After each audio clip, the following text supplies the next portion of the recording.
Eu não via meus pais há meses. Desde o enterro do meu avô, ninguém me ligou. Nenhuma mensagem. Nenhuma tentativa de saber se eu estava bem. Nada. Para ser sincero, eu já tinha me acostumado com isso. Sempre fui o filho problema, o que nunca se encaixou. A Melissa? Ah, ela é perfeita. Desde pequena. Primeiro lugar na escola, cursinho pago em Boston, MBA caríssimo. E eu aqui, tentando manter minha microempresa viva e dividindo apartamento com um amigo. A carta chegou numa quarta-feira qualquer, no fim da tarde. Eu estava chegando em casa, com uma sacola de pão e café, quando encontrei o envelope por debaixo da porta. Era grosso, de papel amarelado, com meu nome escrito à mão. Achei até que fosse zoeira de alguém, mas aí vi o selo do escritório de advocacia do Cartwright. E a ficha caiu. Era o testamento do meu avô. A leitura oficial. Meu primeiro impulso foi jogar aquilo no lixo. Sério, por que eu me daria ao trabalho de ir até a casa da minha família, onde eu sempre fui tratado como um estranho, só para ouvir, oficialmente, que não fiquei com nada? Mas tinha algo naquela carta. Talvez fosse só orgulho, ou raiva, ou uma última tentativa de entender o que realmente aconteceu entre mim e ele. Então eu fui. A casa dos meus pais é um espetáculo à parte. Aquelas mansões absurdas com colunas brancas na frente, jardim que parece cenário de novela das 9, e silêncio. Um silêncio que pesa. Quando cheguei, já estavam todos lá. Minha mãe, com aquele colar de pérolas ridículo que ela usa só em ocasiões importantes. Meu pai de terno escuro, olhando pro nada, como se tivesse um cargo político.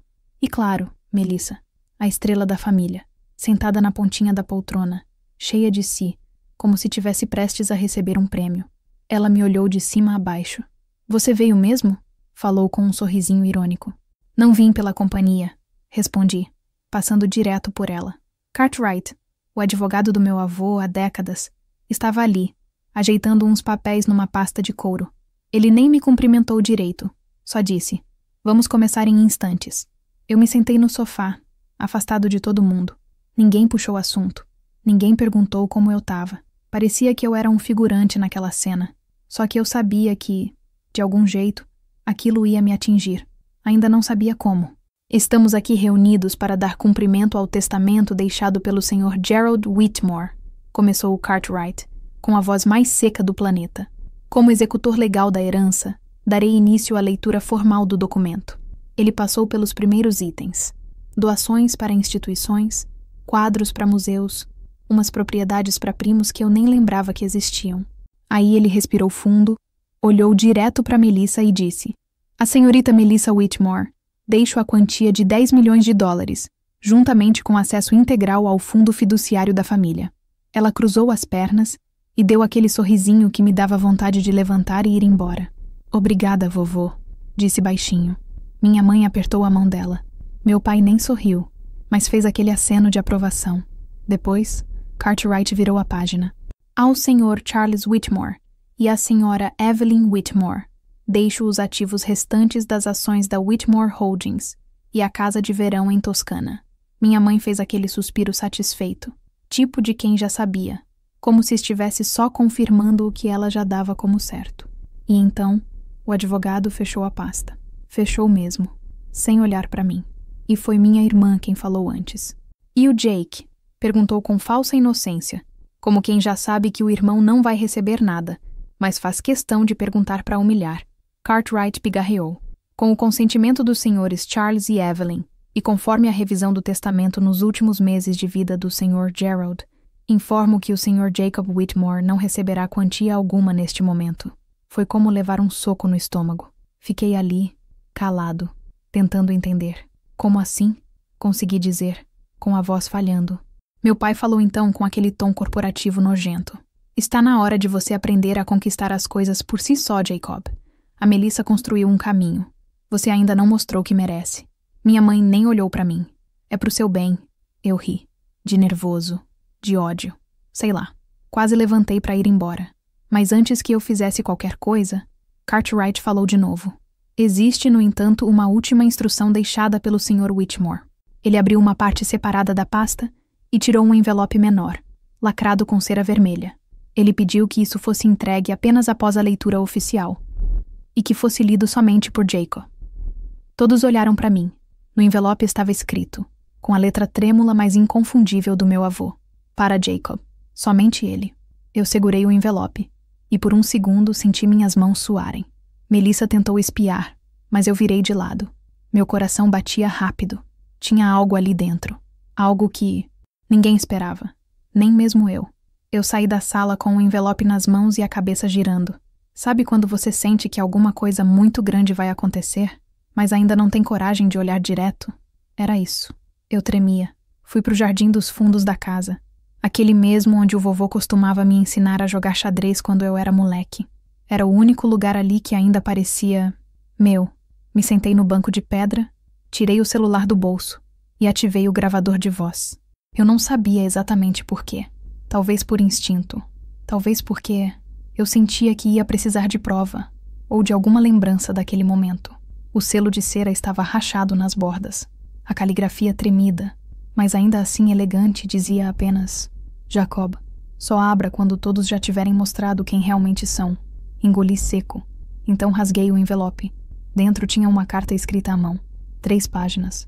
3 malditas páginas que mudariam absolutamente tudo. Eu ainda estava com a carta aberta no colo quando Cartwright apareceu na varanda. Ele olhou para mim, depois olhou para a carta, e pela primeira vez eu vi algo diferente no rosto dele. Não era só aquele olhar robótico de sempre. Tinha tensão, um leve desconforto, tipo de quem sabe que a bomba explodiu e que ele ajudou a armar. Ele deixou algo pessoal? Perguntou, tentando parecer neutro. Deixou, respondi sem levantar os olhos. Bem pessoal. Ele hesitou por 2 segundos. Depois disse: Jacob, tem algo que você precisa saber. O conteúdo dessa carta não é parte do testamento oficial. Ele me entregou pessoalmente, semanas antes de falecer. Me pediu que mantivesse isso fora do documento formal. Foi um pedido direto. Incomum, sim, mas ele foi claro. E vocês acataram? Perguntei. Ele apenas assentiu. Seu avô dizia que o momento certo viria e que quando você lesse saberia o que fazer. Voltei a olhar para a carta. As palavras dançavam na minha cabeça. Jake, meu menino, se você está lendo isso, é porque as máscaras finalmente caíram. E você viu com os próprios olhos o que eu tentei te poupar por tantos anos. Perdoe-me por ter permitido que eles destruíssem o que restava da nossa família. Voltei para a sala ainda atordoado. Com a carta dobrada no bolso do casaco, sentei de novo no sofá. Melissa me lançou um olhar curioso, talvez até desconfiado.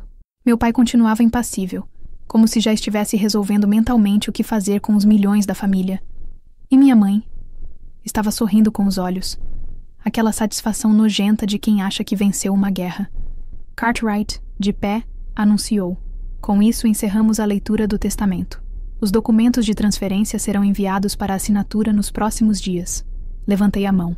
Antes de encerrar, eu gostaria de dizer algumas coisas. Minha irmã riu. Lá vem o discurso do injustiçado. Melissa, cala a boca um segundo. Só escuta. A sala congelou. Eu nunca falava assim com ela, nem com eles. Mas alguma coisa dentro de mim tinha mudado.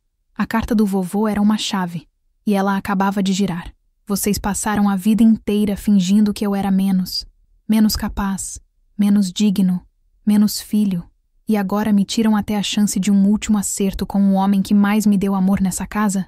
Pois é, só que ele não foi tão cego quanto vocês pensam. Puxei o envelope do bolso. Não mostrei a carta ainda, mas deixei no ar. Meu avô me deixou algo. E não é só dinheiro, é muito mais do que isso. Meu pai me olhou como se finalmente tivesse se preocupado. Do que você está falando, Jacob? Vocês vão descobrir, em breve. E saí da sala, antes que minha raiva me fizesse dizer tudo de uma vez. Ainda não era a hora. No carro, com o motor ligado, mas sem coragem de sair da garagem, reli a carta do vovô umas 10 vezes. Cada frase era uma lâmina afiada. Ele sabia de tudo. As manobras do meu pai, as manipulações da minha mãe, e o mais inacreditável, ele sabia que a Melissa não era quem ela parecia ser. Ali, preto no branco, ele dizia: ela não hesitou em trair o próprio sangue por prestígio. O que ela fez com os documentos da empresa, e como tentou me manipular, me partiram o coração. Eu não entendia direito. Documentos? manipulação, mas a última parte da carta foi a que mais me desmontou. A verdadeira herança, Jake, não está no que eles mostraram hoje. Está naquilo que escondi com todo cuidado e que só você terá a chave para encontrar. Vá até o cofre do escritório antigo. A combinação é sua data de nascimento invertida. Lá dentro está tudo. Era isso. Um novo testamento dentro do testamento. Um pedaço da história que ninguém esperava que ainda existisse. E agora, só eu sabia. Antes de sair da casa, eu parei no corredor que dá para a escada. Melissa estava vindo em direção à sala de estar, ainda segurando o celular, rindo de alguma mensagem. Quando me viu, a expressão dela mudou. Tentou disfarçar, mas ficou nítido que algo nela se mexeu. Você tá com essa cara por causa do envelope? Ela perguntou. Você acha que sabe de tudo, né? Eu sei o suficiente para entender que você não foi escolhido. Nem agora. Nem nunca. Tem certeza disso? Ela piscou confusa. O que você quer dizer? Só digo uma coisa. Não comemora antes da hora. E fui embora. Deixei ela ali, parada, sem saber se sorria ou se corria atrás. E enquanto eu saía pela porta principal daquela casa maldita, com o coração batendo a 1000, uma certeza me invadia como fogo. No caminho de volta para o meu apartamento, com a carta do vovô ainda no banco do passageiro, minha cabeça não parava. Eu nem lembro como cheguei em casa. Juro. Entrei no carro e quando percebi, já estava no elevador, olhando o meu reflexo todo amassado no espelho. As palavras dele não saíam da minha cabeça. Ela não hesitou em trair o próprio sangue. A verdadeira herança está no cofre. Sentei no sofá e fiquei olhando para o teto. E do nada, começaram a vir umas lembranças que eu nem sabia que ainda estavam guardadas em mim. Eu e o vovô, no escritório dele, quando eu tinha uns 12 anos. Ele me ensinando a dar nó em gravata, me mostrando como funcionavam os livros da empresa. Na época, eu achava tudo aquilo meio chato, mas ele falava com tanta paixão. Um dia, isso aqui vai ser seu também, Jake. Não deixa ninguém te fazer acreditar que não é capaz. E tinha aquela vez em que ele me chamou de canto, depois de um jantar de família. Eu devia ter uns 17. E disse, se um dia tudo parecer perdido, lembre do que você carrega no sangue. Nem todo legado é visível de imediato. Na época, eu achei que era só papo de velho tentando consolar o neto rebelde. Mas agora, tudo parecia fazer sentido. Ele estava tentando me preparar, mas eu era jovem demais para entender. No fim daquela noite, fui até o armário do meu quarto e puxei uma caixa velha que eu nem lembrava que tinha guardado. Lá dentro, entre desenhos antigos e cadernos do colégio, achei o velho tabuleiro de xadrez que o vovô me deu.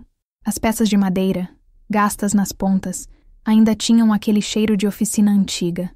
Eu sorri, sem querer. Toda vez que a gente jogava, ele fazia perguntas no meio da partida. Sobre meus planos, meus sonhos, sobre o que eu achava do jeito que meus pais me tratavam. E sempre que eu hesitava, ele fazia a mesma pergunta. Jake, você quer vencer ou só não quer perder? Na época, eu não entendia o peso disso. Hoje eu entendo. Ele estava me ensinando a pensar, a me posicionar, a parar de pedir permissão para existir. Também lembrei de umas vezes em que eu vi ele discutindo com meu pai. Conversas abafadas no escritório, portas semi-abertas, algo sobre investimentos errados, sobre manipulação e sobre proteger o neto. Minha mãe dizia que o vovô era velho demais para tomar decisões, mas agora eu vejo. Ela tinha medo do que ele podia deixar para mim.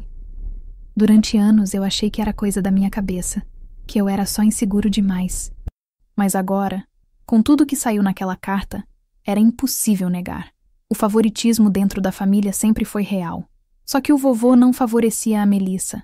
Era a mim que ele enxergava de verdade. Foi aí que me veio a memória de um aniversário dela. Acho que de 25 anos. Festa gigante. Gente de terno. DJ caro. Champanhe pra todo lado. Eu tava no canto, com uma cerveja quente na mão, pronto pra ir embora, quando ele me chamou pra conversar. Essa festa não é sobre ela, Jake. É sobre imagem. Aparência. Mas caráter, meu filho, não se compra com buffet. E na sequência, ele disse algo que agora me arrepia só de lembrar. Você ainda vai herdar o que ela jamais conseguiria sustentar. Ele sabia de tudo. Das mentiras, das manipulações, das jogadas sujas. E mesmo assim, deixou a bomba para mim desarmar. Depois que terminei de reviver esse monte de lembrança, abri o notebook e comecei a pesquisar. Fui atrás do nome da empresa da família, Whitmore Holdings, e comecei a puxar registros, nomes em contratos, trocas de diretores, declarações fiscais. Foi aí que vi. Há 2 anos, Melissa entrou como consultora estratégica num projeto de expansão da empresa, com poder de decisão sobre parte dos investimentos. Até aí, ok. Mas sabe o que chamou a atenção? Os documentos mostravam que depois da entrada dela, a empresa fez uma série de apostas financeiras arriscadas, todas muito mal explicadas, todas com o aval do meu pai, e todas logo após o vovô ter sofrido o primeiro AVC. Ou seja, eles usaram a condição médica dele para assumir o controle e esconder o que estavam fazendo. Comecei a juntar os pontos. A Melissa sempre foi a garota da fachada perfeita, mas por trás sempre teve ambição demais. Ela sabia se comportar diante dos outros, sabia sorrir, ser educada, se vender como a herdeira ideal. Mas no fundo, ela era exatamente como meu pai. Eu só não enxergava porque cresci achando que o problema era eu. Fechei o notebook. Fiquei em silêncio. Um silêncio pesado, dolorido, como se toda a minha infância tivesse sido reescrita diante dos meus olhos. Meu avô, ele tentou me proteger o tempo todo, mas também se calou, talvez por medo, ou por estratégia, não sei. Mas o fato é que ele deixou tudo escondido, esperando que um dia eu acordasse. E agora, eu estava acordando, com cicatrizes, com raiva, com um misto de gratidão e tristeza. Peguei o celular e escrevi só uma frase no bloco de notas, como se fosse um lembrete para mim mesmo. A lealdade custa caro, mas o silêncio custa a alma. Eu ia até o cofre, ia descobrir o que ele deixou lá, e a partir dali, ninguém mais ia poder me dizer o que eu merecia ou não, nem meu pai, nem minha mãe, nem a Melissa, porque agora eu tinha o jogo nas mãos. Na manhã seguinte, acordei antes do despertador. O sol nem tinha nascido direito ainda. E eu já estava de pé, coração acelerado, como se algo me puxasse para fora da cama. Não era ansiedade. Era como se uma parte de mim tivesse certeza de que hoje era o dia. Botei uma camiseta qualquer, jeans surrado, e fui direto para a casa antiga do meu avô. A casa onde ele viveu até os últimos dias, que agora estava fechada, trancada, ignorada por todos. Meus pais preferiram manter aquilo como memória, o que traduzido significa: ninguém quer gastar energia limpando ou se desfazendo de nada. A chave eu ainda tinha. Ele me deu anos atrás, depois de um almoço só nosso, sem ninguém da família. Disse: pode não parecer, Jake, mas tudo que é importante para mim tá ali dentro. Um dia você vai saber por quê. Na época, achei que ele estava falando de livros, quadros, memórias de guerra. Mas agora, tudo fazia mais sentido. A casa estava com cheiro de poeira e abandono. Entrei devagar, quase como se invadisse um lugar sagrado. Passei pela sala, subi as escadas e fui direto para o escritório. Aquele lugar era intocado. O mesmo tapete gasto, a mesma poltrona de couro rangendo, os mesmos porta-retratos empoeirados na estante. Atrás da mesa, a parede de madeira escondia o segredo. O cofre. Lembrei da instrução da carta. A combinação é sua data de nascimento invertida. Girei o dial com as mãos trêmulas. 09918090. Clique. O som seco da trava abrindo ecoou pela sala como uma sentença. Dentro do cofre, tinha uma pasta preta. Simples. Sem logotipo. Sem nada. Peguei com cuidado. Quando abri, vi dezenas de documentos. Ações, certidões, contratos e um envelope branco, selado com um carimbo antigo da Whitmore Holdings. Abri. E quase deixei os papéis caírem de tanta surpresa. Era um contrato de transferência de poder acionário. Pelo que entendi, e eu li 3 vezes para ter certeza, o meu avô tinha transferido, meses antes de morrer, 51% das ações da empresa para mim. Sim, para mim. E não era só isso. O contrato vinha com uma cláusula de sigilo. Dizia que, caso meu pai ou minha irmã tomassem controle indevido da empresa sem considerar minha parte, o contrato poderia ser ativado judicialmente com efeito imediato. Ou seja, eles achavam que tinham o império nas mãos, mas quem tinha a chave do trono era eu. Fiquei parado por um tempo, olhando aquele papel, tentando entender o peso daquilo. O que eu ia fazer com aquilo? Eu tinha em mãos não só a herança, mas o poder. literalmente. Junto da pasta, tinha uma chave pequena de metal, com uma etiqueta amarela presa. Itália, Vila Montedoro. Na mesma hora, lembrei de uma história antiga que o vovô me contou quando eu era criança, sobre uma viagem à Itália, onde ele comprou uma casa só dele, longe da família, onde guardava as coisas mais importantes. Achei que era exagero, história de velho nostálgico, mas ali estava a prova. A casa existia, e eu tinha a chave. No fundo do cofre havia também uma carta mais curta, escrita à mão, do mesmo jeito que a outra, só que mais direta, mais firme. Dizia: Jake, se você chegou até aqui, é porque entendeu que os Whitmore não são o que parecem. Em Montedoro, você encontrará os documentos que completam o quebra-cabeça. Vai entender o que sua irmã tentou fazer, e quem realmente tentou me tirar do jogo antes da hora. Aquilo me arrepiou inteiro. Antes da hora? Ele achava que alguém tentou acelerar a morte dele? Sentei na poltrona dele. Pela primeira vez, sentei sem pedir permissão. Tirei uma foto dos documentos. Digitalizei tudo com o celular e mandei para um advogado que eu conhecia da faculdade. Um cara correto, que trabalhava hoje numa firma de auditoria. Mandei mensagem. Preciso que analise esses documentos em sigilo absoluto. Pode confiar? Ele respondeu 2 minutos depois. Sim. Mas Jake, de onde veio isso tudo? Eu só respondi. Do único Whitmore que eu realmente confiava.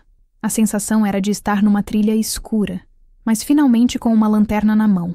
O vovô tinha deixado um mapa completo, mas cabe a mim decidir o que fazer com ele. Usar o poder que me foi deixado? Ou expor tudo de uma vez e destruir o pouco que restava da imagem da minha família? No fundo, eu sabia que uma parte de mim queria justiça, mas outra parte queria vingança. A diferença entre as duas estava ficando cada vez mais difícil de enxergar. 3 horas depois, meu pai me ligou. Primeira vez em meses. Eu não atendi. Ele ligou de novo. Depois minha mãe. Depois Melissa. A sequência de chamadas no celular era quase cômica. Até que veio uma mensagem dele. Precisamos conversar. Urgente. Era claro. Alguém tinha descoberto. Talvez o Cartwright tenha falado. Talvez eles tenham fuçado os arquivos e encontrado vestígios. Ou talvez tenha sido só instinto. Eles sempre souberam que meu avô não deixaria tudo assim tão fácil. Deixei eles no vácuo, pelo menos por enquanto. Naquela noite, fiquei sentado com todos os papéis espalhados na mesa da cozinha. Um copo de uísque na mão e o coração feito tambor. Eu podia mudar tudo, mas para isso, precisava abrir mão do pouco que restava de paz dentro de mim. E no fundo, ainda tinha algo me corroendo. Será que meu avô morreu mesmo de causas naturais? Eu não dormi naquela noite. Nem tentei. Fiquei andando em círculos no apartamento, com a carta do vovô numa mão e os documentos da empresa na outra. A televisão estava ligada num volume baixo, passando qualquer porcaria que eu nem conseguia prestar atenção. A cabeça estava explodindo. Eu tinha provas. Tinha o controle da empresa. Tinha a chave da casa secreta na Itália. Tinha, enfim, o que ninguém da minha família achou que eu teria. Mas, e agora? O que eu faço com isso? Jogo tudo no ventilador e deixo a reputação dos Whitmore ir pro inferno? Ou fico em silêncio? Tomo o poder na surdina e deixo eles viverem com o medo eterno de quando e como eu vou agir. A parte mais escrota era saber que eu queria que doesse neles. Queria ver a Melissa perder aquele sorrisinho. Queria ver meu pai engasgar com a própria arrogância. Queria ver minha mãe, pela primeira vez na vida, sem o controle de tudo. Mas ao mesmo tempo eu me perguntava, se eu agir igual a eles, eu sou melhor mesmo? No fim da tarde, fui até a casa dos meus pais. Sem avisar, toquei a campainha. A empregada abriu a porta com um susto no rosto, como se tivesse visto um fantasma. Seu Jacob, eles estão na sala. Entrei sem dizer nada. Melissa estava sentada na poltrona com o celular na mão, e meu pai de pé, tenso. Minha mãe vinha descendo as escadas com uma cara de quem tentou disfarçar o desespero com maquiagem. Vocês queriam conversar? Perguntei. O silêncio durou longos segundos. Meu pai foi o primeiro a falar. Jacob, precisamos esclarecer algumas coisas. Agora vocês querem esclarecer? Depois de me tratar como lixo no testamento do meu próprio avô? Melissa bufou. Você não entende as decisões que foram tomadas. Era um momento delicado. Delicado para quem? Para vocês esconderem a merda que fizeram na empresa? Ou para vocês fraudarem o testamento enquanto ele estava no hospital, sem conseguir assinar nada? Meu pai empalideceu. Você não sabe do que está falando.